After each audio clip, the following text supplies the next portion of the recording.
Hey everyone, today I'm going to tell you 7 things you probably didn't know about coffee.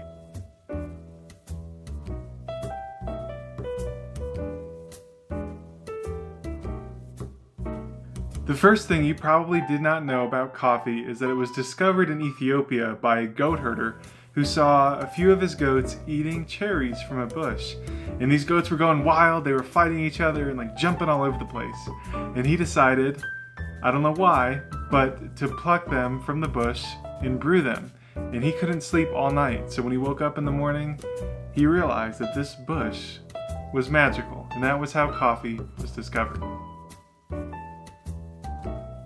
Next thing about coffee that you probably didn't know is that when you're drinking your morning cup of coffee, you're actually drinking a cup of fruit juice. And that's because coffee beans come from the pit of a coffee cherry, which is a fruit.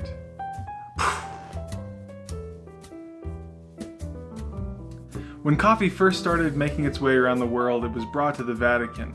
The cardinals approached the Pope and said, "Sir, we believe that this new beverage is the drink of the devil." And like the party animal he was, the Pope said, "Well, I'm not going to ban anything if I haven't tasted it yet. Brew me a cup."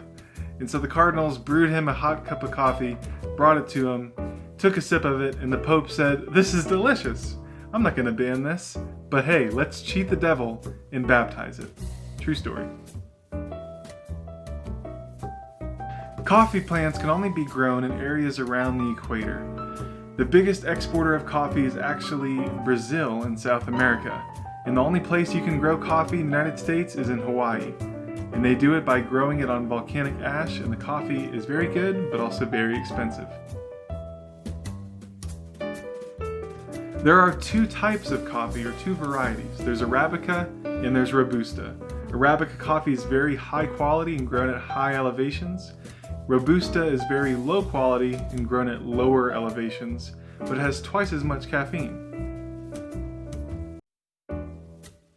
Many coffee lovers are often persuaded that they can only brew espresso from espresso roasts, but that is not the truth. Espresso roasts are nothing more than packaging.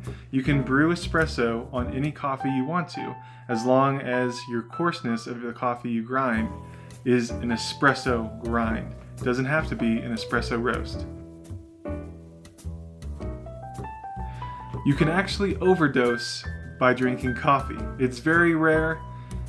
You kind of have to be stupid to do it, but you can't have too much of a good thing. If you weigh 154 pounds, you would have to drink 70 cups of coffee to overdose on caffeine. So those were 7 things I believe you did not know about coffee. Hopefully you guys proved me wrong and knew a few of those interesting facts. Please drop us a like and subscribe for our next video. See you next time.